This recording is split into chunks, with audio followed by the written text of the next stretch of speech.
You don't want to settle down? I did. I returned to my homeworld and tried to start a family. I will fight and struggle all my life. That is my fate. When I die, it will not be in bed. I am at peace with that. You still control the direction of your life. I have chosen this path. I truly am at peace, due in no small part to you.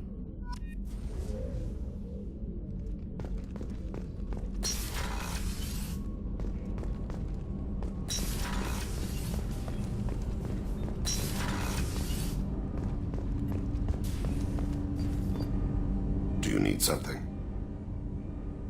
You mind if I ask you a few questions? Not at all. The Drell live on the Hanar homeworld, don't they? Yes. I know many think the Han are difficult to understand. It's just that they're very formal with those they don't know.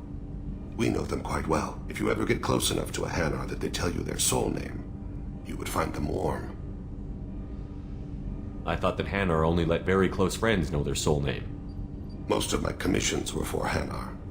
I grew close to my regular contacts. Soul names tend to be poetic. A Hanar known for its cynicism might take a name that means illuminates the folly of the dancers. Hanar talk using bioluminescence. That's more of an obstacle than their politeness. True. Many Drell have had their eyes genetically modified to perceive their higher frequency flashes. I had the treatment. I can't tell the difference between a dark red and black, but I can see ultraviolet light as a silver color. When you pray for the wicked, who exactly are you praying to?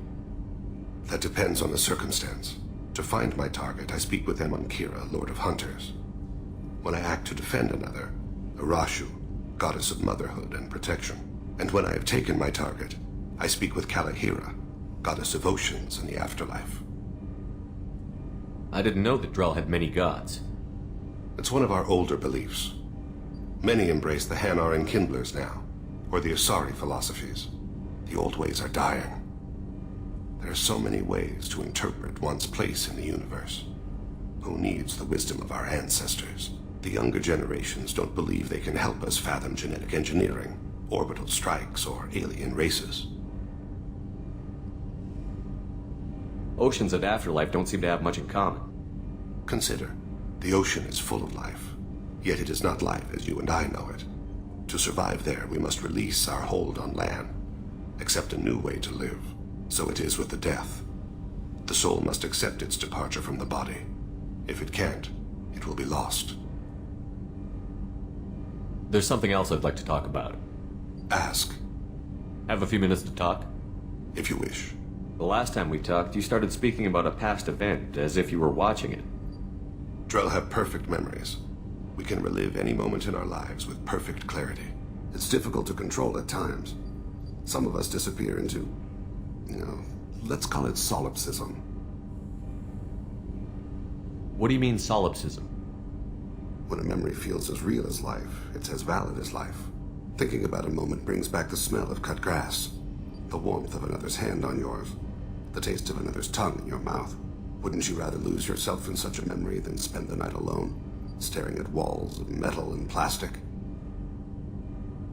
Isn't there a risk that you could lose yourself in bad memories as well? Of course.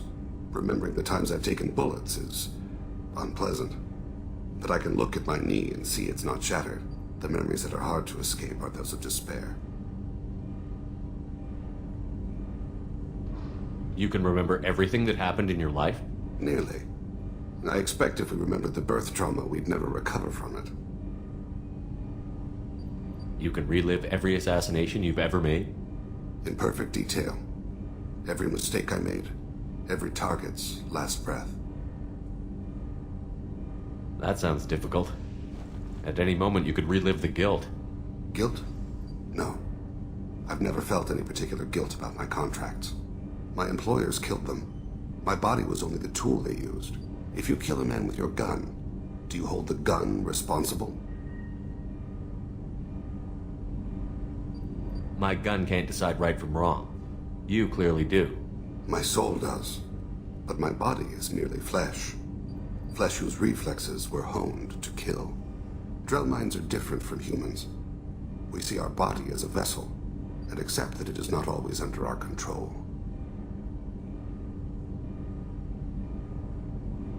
So you don't assume any responsibility for the things you do? Not every action performed by my body is a result of conscious choices.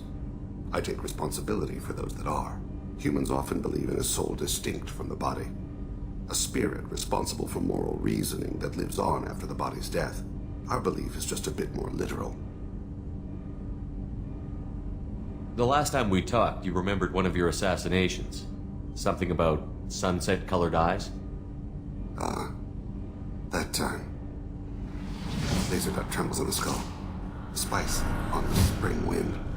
Sunset eyes, defiant in the scope. A bystander noticed my spotting laser and threw herself between me and the target. She couldn't see me, but she stared me down.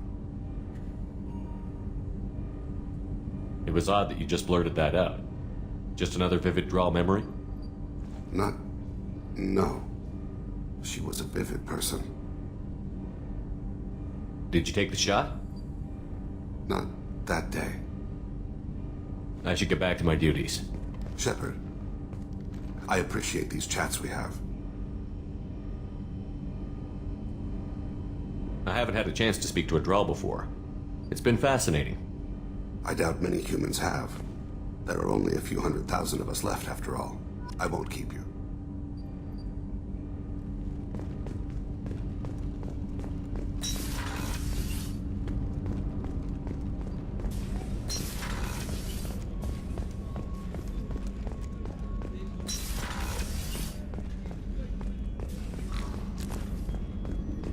Access to the AI core is restricted.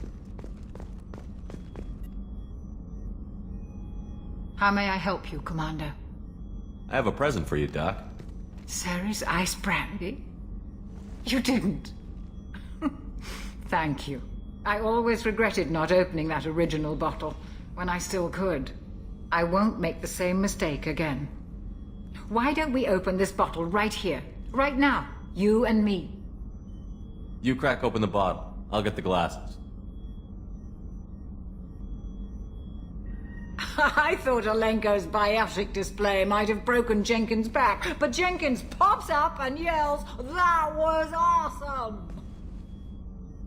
Oh, Jenkins. Soldiers like him make the Alliance great. Cerberus lacks the same enthusiasm.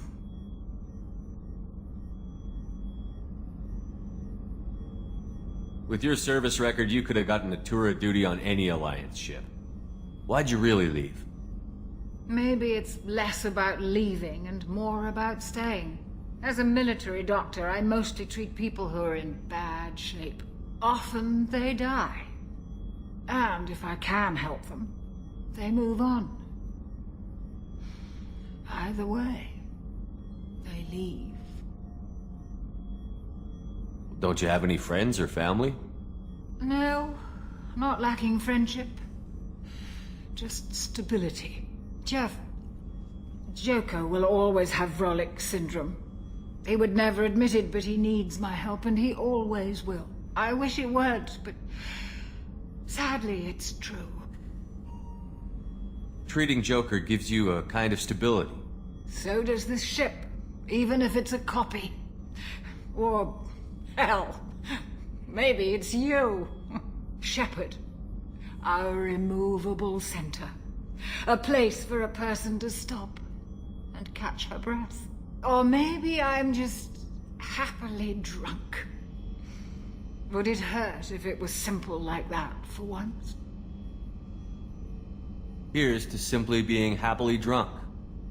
I'll drink to that.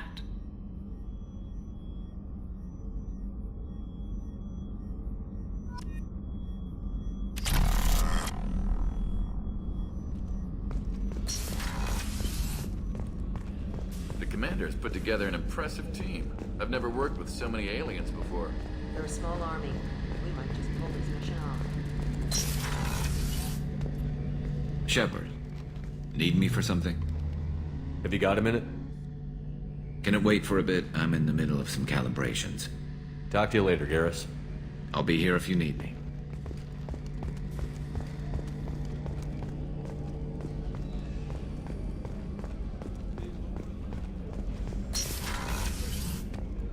Commander, what can I do for you? You have a minute, Miranda? I do. I suppose we should talk. I don't know what this is. If this is stress, or just blowing off steam, or... I care about you, Miranda. And I think you care about me. This is no time for emotional entanglement. You and I know more about the Collectors than anyone. We know how unlikely it is that we're coming back alive. What idiotic bunch of hormones thought that now was a great time for love? Who said anything about love? I'm just trying to get you into bed. You ass. Come on, Miranda. You want this. Yeah, I do. So don't die. You promised me, damn it. I died once already. I don't plan to do it again. Give me some time. When I'm ready, I'll come by, okay?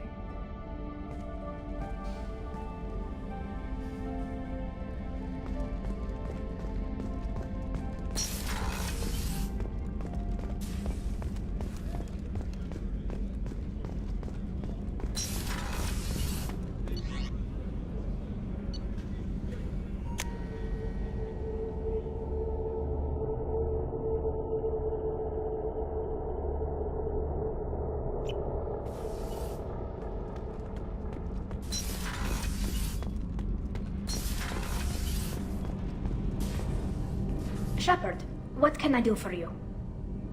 Have you got time to talk? Yes, I'd like that.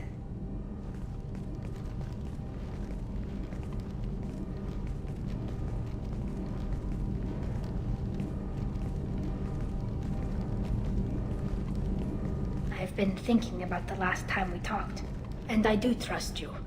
I hope you know that. This means something to me. It means a lot, but I don't want to share you. Tali, there's a good chance that none of us are coming out of this fight alive. Don't ask me to choose. I'm not asking anything, Shepard. One way or the other, you know how I feel. If you want to find comfort in someone else's arms, I won't hold it against you. Sheila, it'll be easier for both of us. Just keep it honest, okay? It's a small ship.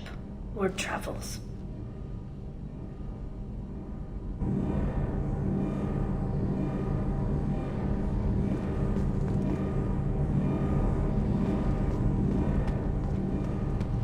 Did you hear that we are sharing our deck with a Krogan? Well, ain't that peachy? You're the best, Commander. We just got those FBA couplings installed. Now we only have to calibrate every week instead of every day. We're thinking about celebrating our newfound free time with some Skillian 5 poker. Want to join us? Come on, Kenneth. The commander doesn't want to play cards with grease monkeys like us. Actually, that sounds interesting. You in, Tali? Sure, that sounds fun. Fantastic. I'll get the cards. My Skillian 5's a bit rusty. You'll be easy on the rookie, right? Of course, Commander. It's all friendly. Yeah, right.